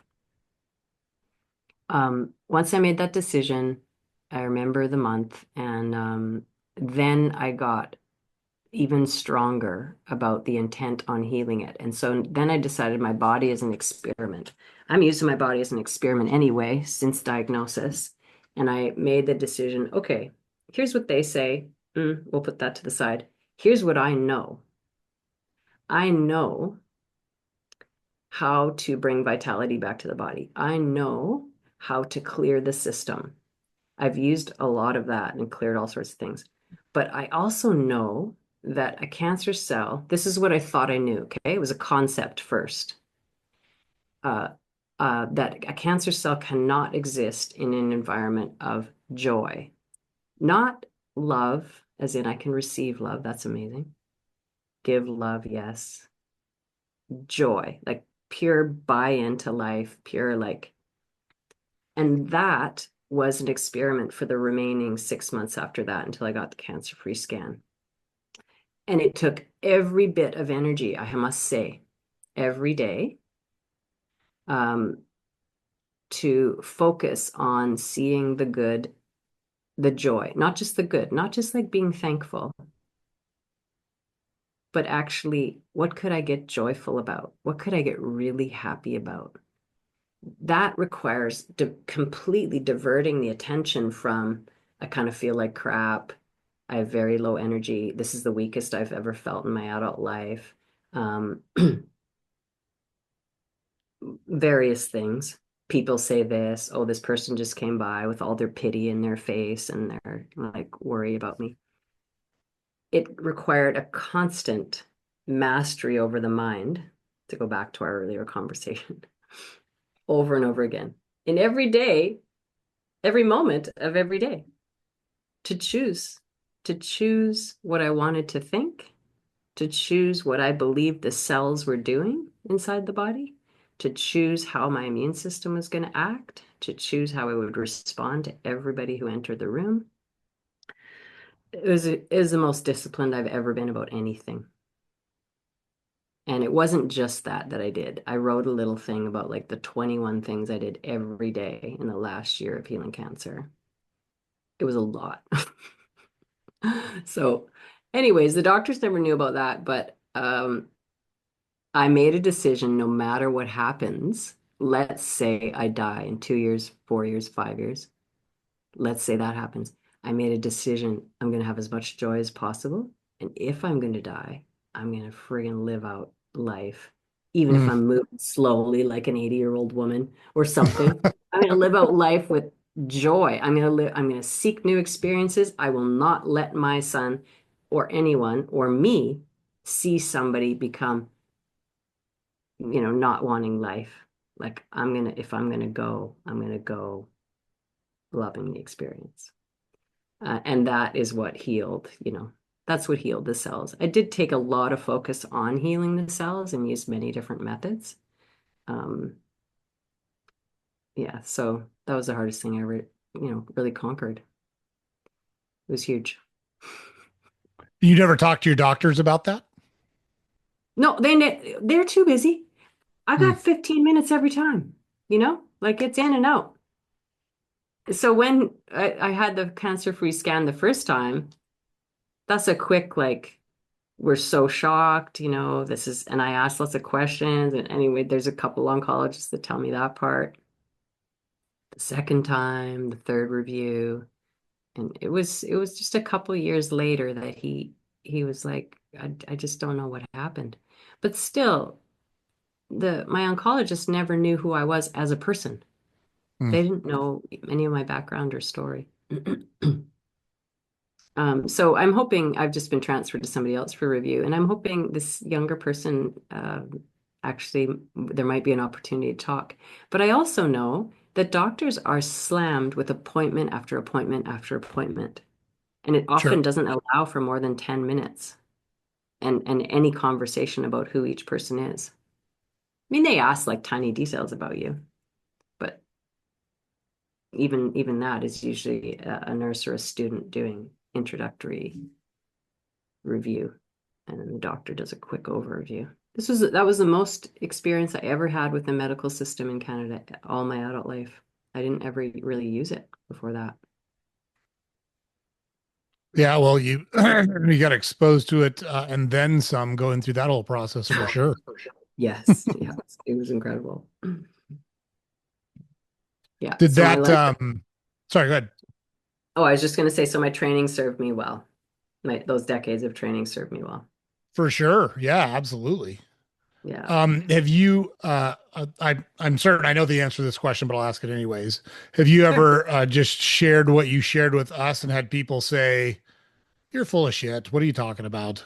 Uh, Are people skeptical or no, I mean, I was thinking, I guess if I'm going to share this more, then maybe I should just like get copies of my medical thing or something, my uh, medical things. Like, what if somebody, here's my proof. what if I'm doing a screen, sh like a talk or something and have screens, like I could show that. Because yeah, I've heard, I don't really take in much news here and there, but I've heard that there was some show about somebody like espousing something and that it was a total scam and lie and um but no, I haven't had people ask that because usually they knew me, you know, they knew me if they knew this story or ever heard it. I haven't talked about it in large stages or in a large way.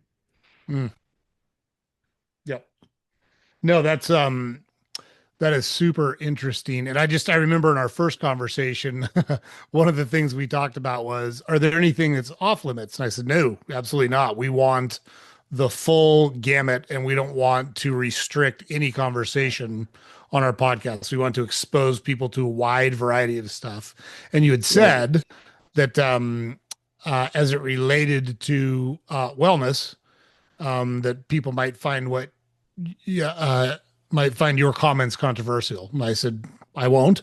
We want Yeah. to hear them, whatever it Yeah. is. So I really appreciate you trusting us enough to share all that information Yeah, with thank us and you. share your story with us. Yeah, I just don't want anyone to ever think because most everybody knows someone who has cancer now or has died of cancer. And I'm not ever saying like, I'm not ever taking it lightly or saying you need to do what I did at all. Like the only reason that that happened for me was for my own journey and to understand what I came to understand so that hopefully I can serve people better. I do know out the other side is that I have more vitality and zest for life. I do know out the other side that I'm fully engaged in this mission of serving in a larger way. You know, I quit the college and left and I do know out the other side that I'm a better person. So there's so many ways that it really served me and brought me more into myself. I'm just very grateful for it. And in terms of the clairvoyance and the clairaudience and the way that I work as a healer, it became so much clearer also after that was done. Really? Yes. Yes, and it's not, you know, I'd still seen things, but it's just interesting how much there's just more energy. I have more energy that I can access, more clarity that I can access. And so, you know, that's within me. I can only understand it as that was part of my own life force that was just trapped. And of course, it was very much used up over and over again in that journey to do what it needed to do. But I just have a lot more now, which is amazing. Why Thankful. do you think that is? Why do you think it not only got you through the toughest period of your life, but then kind of grew after you were through that period of your life? What, Well, like I said, like when that part that I realized and had to deeply admit to myself, like, oh, okay, yeah, there's still that part of myself that doesn't really want to be here. That part, and if we could imagine 100% of the vastness of our energy, I felt like that was, you know, a good at least a good 10% of my energy was just kind of trapped somewhere, probably in my heart. Um, that when that was freed up, when that I cleared those and my energy's more clear, flowing, circulating more freely, and obviously could fuel the immune system and my whole system to heal. Uh, it everything can flow more clearly, so it can come more clearly up to my insight. You could say the third eye can come up more clearly to my voice is more active. I'm sharing more. It came up more clearly to my ability to hear things. And yeah, I mean, I think I still feel the same in terms of physical exercise, but it just feels like more energy is accessible. I think it was just trapped, that part Mm, that didn't work here. Mhm. gotcha. Yeah. Where sorry, where were you teaching? I guess I don't care where you were teaching. What were you teaching when you were teaching in college? Yeah, I was teaching like psychology courses, and I was teaching counselors, like people that were wanting to entry level therapists. They're wanting to become counselors as a career. And so I was teaching them those skills, all sorts of skills. And my favorite course that I taught there, though, was world religions and spirituality as related to healing. So I did that for the last years, and it was super fun because that was really my area, how spirituality relates to healing, how we can access force in ourselves um, to support our healing process. Mm, yeah, the spirituality part, I always have found very interesting, and I'm not religious at all. That's just me personally. But I find it interesting that the people that I know, a lot of people I know that are religious, include me in important events around their Yeah. religion. Right. Um, which like Yeah. that's a real honor, like, but I think it's because I respect their beliefs, and like if it's important to them, I Hmm. make it important to me as it relates to them. And Hmm. I'm genuine about that. Um, but I I love do that. think there's some of that structure can be really good for people. Hmm. Um, I also think that it's through history has also been used by people to do some bad things in the name of Oh, I know. religion, I and know. it's so Still. hard to understand. Yeah, to this day, Mhm. for sure. Yeah. Yeah, yeah. No, that was initially my hatred of religion was like in the Yep. teens and 20s, like just and then I would idealize other religions but really you go to any part of the world, all religions have been used to, you know, control people or to say this is better, these people are better, you're less, or yes, but it's the people in the religion, right? Yep. So there's individual people still there that get that power over. That's not, yeah. Anyway, so we could spend all kinds of time talking about history there. But yeah, that what I would love everyone to know it, and everyone knows, I think that you know this intuitively, Joe. Like you're just if you go to the essence of the heart, if anyone considered like, okay, am I a spiritual person? Well, of course you are because you love. You love. And that is, in a way, I'm a person that calls everything, like things sacred. But if anyone knows love, they know a force, and then we can go Star Wars on it. They know a force of life that can fuel things, that can make experiences happen, that feels good, that can be pleasurable.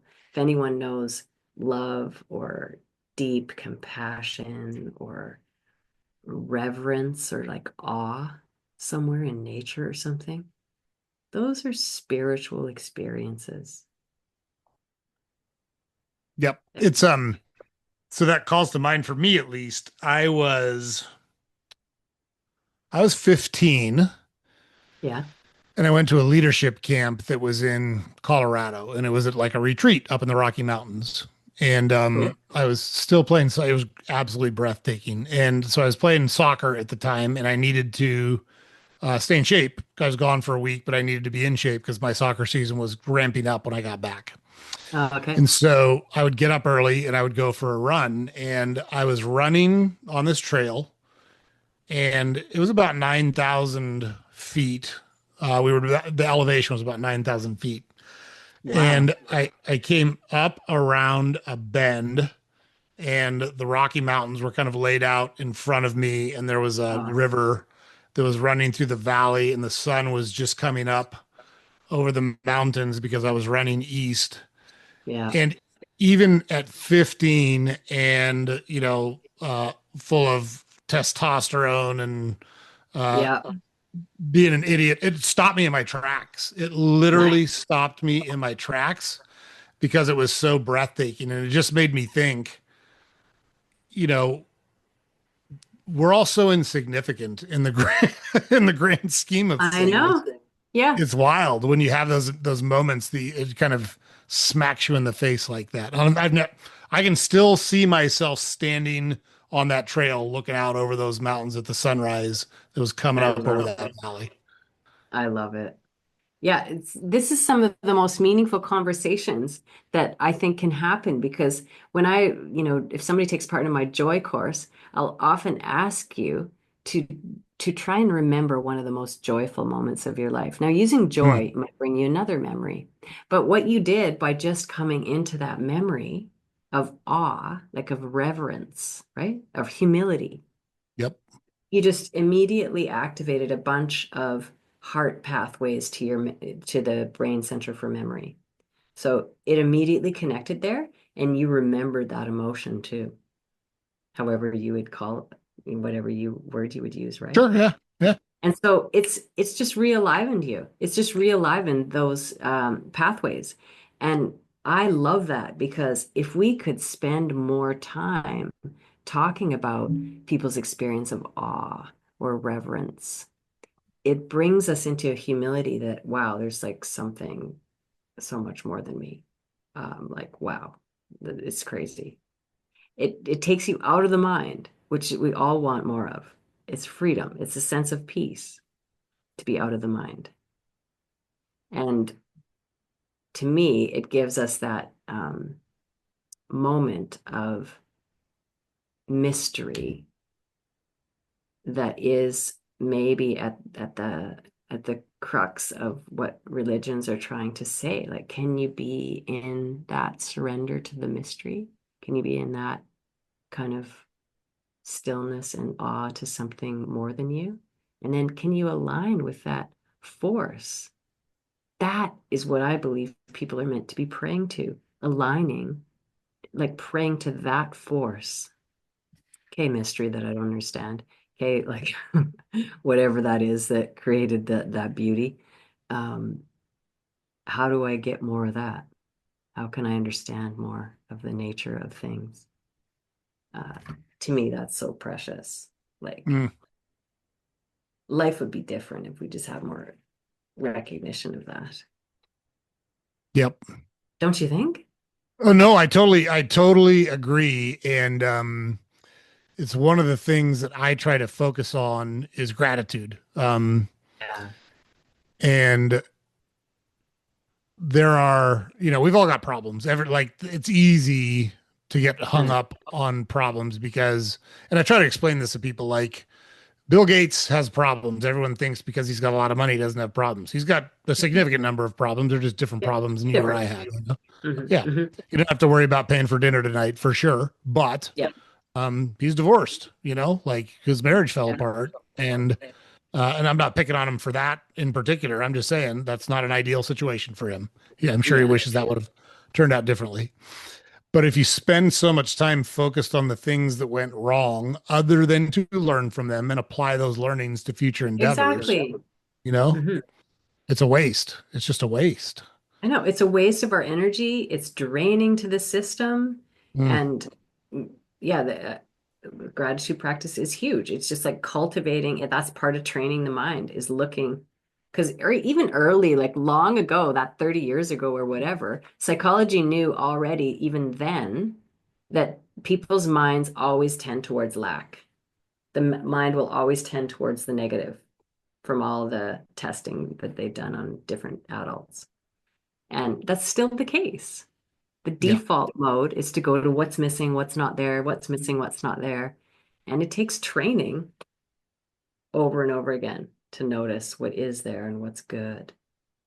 Yeah. Um, Like I look at like, my marriage and my wife, we've been together for 33 years. And I tell people all the time, two things. One, I know I would never remarry, and not out of negativity, or like if something happened to my wife and she was no longer around. I just yeah, don't see myself remarrying because um I don't it would be unfair to compare anything to what I have with her. Like I just can't see yes, putting someone in that situation. Doesn't mean that, hopefully it's a non-issue. Hopefully it never comes to fruition and this is all of course. speculation. You know what I mean? Yeah, yeah, But if something happened to her and she wasn't around, it doesn't mean I wouldn't have other relationships or be around other people or those kinds of things. But entering into another marriage, I just find it hard to believe. And the other thing I tell them is, I am on absolute house money at this point because yeah. most people never get what I've had for 33 years. So Huh. like I'm playing on house money at this point and I'm riding that gravy train as long as I Nice. can. But I'm Love grateful it. for it. Like I'm grateful for it every day. Yeah. And I Well, think if and you to have be happy, the yeah, go fact that ahead. you're happy in your marriage and it's been this long, like you two must have you must have cultivated ways of being thankful for each other on a regular basis, or there wouldn't be as much happiness, you know? Yep. Yeah, and look, the thing I try to explain to people is, and it's really this basic, at least from my perspective, it is, Yeah, I genuinely care about my wife and I want good things for her. right. And she genuinely cares and wants good things for me. Yeah, yeah, that's so And nice. Of course. if you just keep that front and center, the rest of Yeah, it will kind of take care of itself. Like, that's right. really, you know? True. Like she just genuinely wants you to be happy. You genuinely want her to have good experiences and be happy and just be at her best. Yeah. It's, that one thing. I love the simplicity because everybody's so overwhelmed. And when we can just get really simple, like just drop a bunch of crap and just get really simple. Like, do you want this person to be happy or no? Like, quit focusing on all the other stories. And what would support you and this person right now? Like, yeah. It's so easy to focus on other things, and life is tempting that way, or it's somehow wants to suck you in, right? But the Right. same thing is about health, and the same thing is about your mind focus is like keep it simple. Just like what do you really want? Stay focused on it. You matter. Your mind matters, what you think matters, your health matters. It's worth your time more so than the next episode of something or the next interesting podcast or the next I'm not sure thing to do or place to be or something. Yeah, I just want people to be happier. Oh my goodness. Yes. Yes. Couldn't agree more. In your practice, when you're working with people individually, is there, I don't even know if this is the right way to ask it, but I'll ask it anyways because that's what I do. Is there a common goal that you're looking for? I'm sure it's different from person to person, but what do people come to you like seeking? What is the goal that they're trying to Yeah, achieve by this working is with you? interesting. I always stretching. I always ask people like, what do you most want to experience more of every day? In terms of words would you give to that? What feeling? And usually it's going to be something like this, I notice. Peace, connection, like with myself or others. It's going to be either I want more calm or more peace. I want more connection with myself or others, like it might be my partner or something. Or I want to be happier. So they might use a word like joy or excitement or motivation.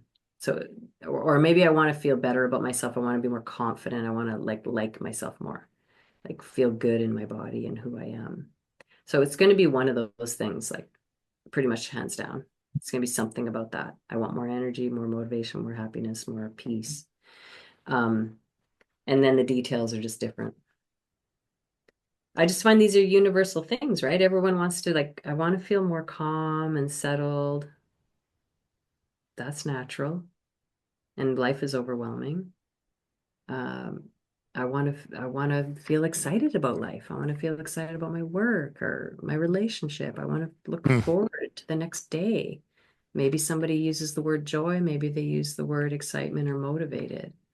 And then younger people especially really want to feel even more, and I do. I love feeling strong and confident. Um, but it's that stage of life. Like I want to feel more confident in who I am. I want to, know myself, or I want to trust who I am. A lot of people have also come to me about trusting.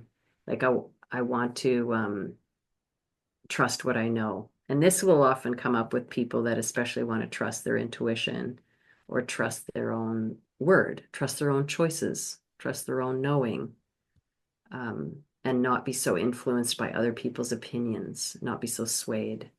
So that seems to be a common one too. Yeah, it's so interesting that it comes back to feeling when you think about it. Hmm. They either want to feel more of something, they want to feel different than they Yeah. do. And I think that goes back, at least in my mind, it goes back to like almost almost the beginning of our conversation about human connection. You know, you talked about even being a little girl and trying to understand why there were these negative things and bad things and pain in Yeah. the world. Like Yes. it always is going to come back, and at least from my perspective, it's going to come back to that connection to other people. And feels like we've allowed society to kind of shift a lot of the focus to anything but that, Yeah, it's where really true. Go ahead. yeah, it's stuff, it's clicks, it's anything but like what we're doing right here. Just connection. Yeah. Yeah. Yeah. Yeah. It's everybody needs and wants more connection, just like meaningful connection. You're going to get some good endorphins from it. We've got more oxytocin released in the brain because we've connected and heard each other. It's fun, there's some dopamine there.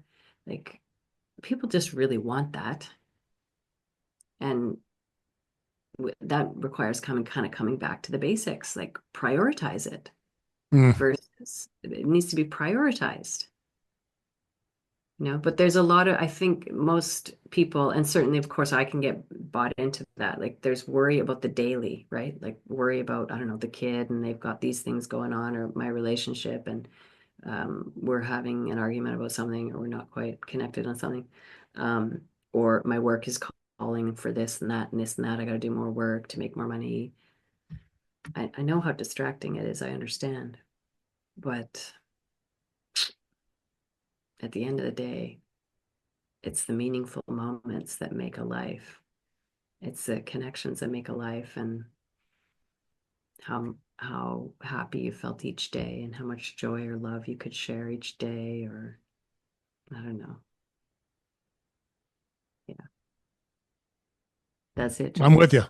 you. Yeah, I'm with So that's it. at as we're winding down here, one of the things I Yeah. always do is I just ask the guest, you're the guest, by the way, Thank you.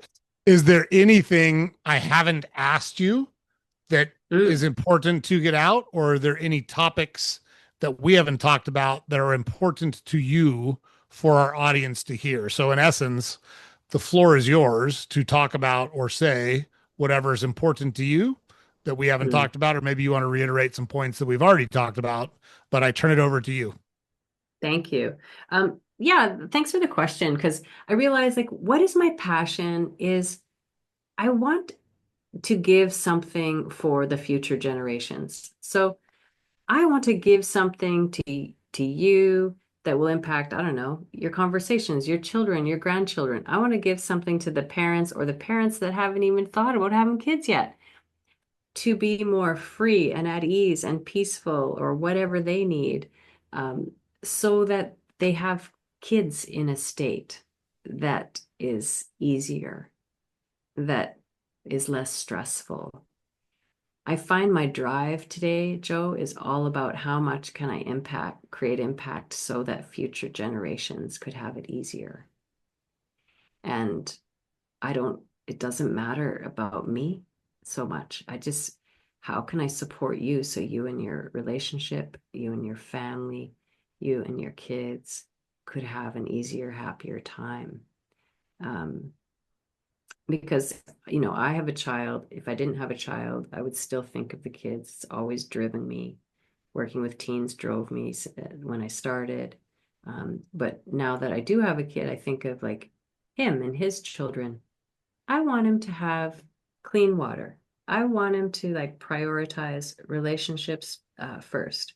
I want him to have natural environments, him to know how to talk to his kids, to have emotional intelligence, to have understanding of how to heal the body, many different things. So that is probably the main thing that I would pass on is just this drives me and it's worth it for everyone listening. It's worth it to come to know yourself and to take the time and spend the money and focus on freeing yourself from your pains or challenges or struggles. Like, what could be more important than being at peace in yourself? That's what I Man, think. well said. And look, let me just reiterate that saved your life. What you just talked about saved your life, Yeah, yeah, it did. right? I It mean, did. you're literally a walking example of what you just talked about. So talk Yeah, about practicing what you preach. You're looking at it right here. yeah. I I love got it. lots of practice. Totally. I love Yeah. it. So we're going to Thanks. leave a link to Alexandra's website so that you can get in touch with her. Um, you had talked about some courses coming up at the end of the month. If there is anything you can give us to Mhm. make those available in the I show can do notes so that. that our listeners can hear those. And then the Okay. course this fall as well, whenever that's ready, if you could get that info. And if it's ready now, that's even better. But Mhm. when it's ready, if you can get that information to us so we can post it on our website and get it out to all our listeners as well. I want to make sure we make it as easy as possible for them to find you and get in touch with you. And I Okay. just want to thank you again for coming on. Super interesting. I learned a Amazing. ton from our conversation, and I'm just very appreciative and grateful that you were willing to spend the time with us tonight. I love it. Thank you so much. I'm so grateful to come to know you, Joe, and for all you're doing with all your conversations. Thankful for you. It's good stuff. It's good stuff, Mhm. and you're absolutely contributing to the good stuff. So thank you Yeah. again. Yeah. Thanks for having me. Bye, All right. Have everyone. a great night. Thanks, Alexandra. You. Okay, guys. So, like we said, Alexandra, super interesting, super educated, super experienced, and she just explained a whole bunch of things that are brand new to a lot of us. And even in our conversation, you heard her talk about opening your mind and accepting information and how accepting new information creates new thoughts in your head and creates new pathways in your brain and how good it is for your brain to experience those things. So just want to thank her again for coming on and being such an outstanding guest. Again, we keep having awesome people on, and I keep wondering, man, how are we going to top this, or how are we going to bring more interesting people on? And we just keep finding them. So we're very fortunate to have the people on the podcast that we're having on, and we hope you guys are getting the value out of it that we want to get to you. So just really appreciate it. Don't forget, we're going to put all of her contact information for her website, for her programs, for her class that she's doing this fall in the show notes, so you can get in touch with her if you want to take advantage of those things. So highly recommend. She's a great lady. Did a great job on the podcast. So James puts it up over here every night. Don't forget to head over to our website, saltygingertalk.com. All the podcast episodes are there. Links to all the social media accounts are there. We've got a newsletter we publish every weekday that you can subscribe to there. And please, please, please like, comment, share, and subscribe to the podcast, whatever platform you consume it on. Super helpful if you're able to do that. Thanks for checking it out. We're going to continue to bring all these awesome guests, continue to expose you to these new ideas. Make sure you catch the next episode so you don't miss anything. We will see you there.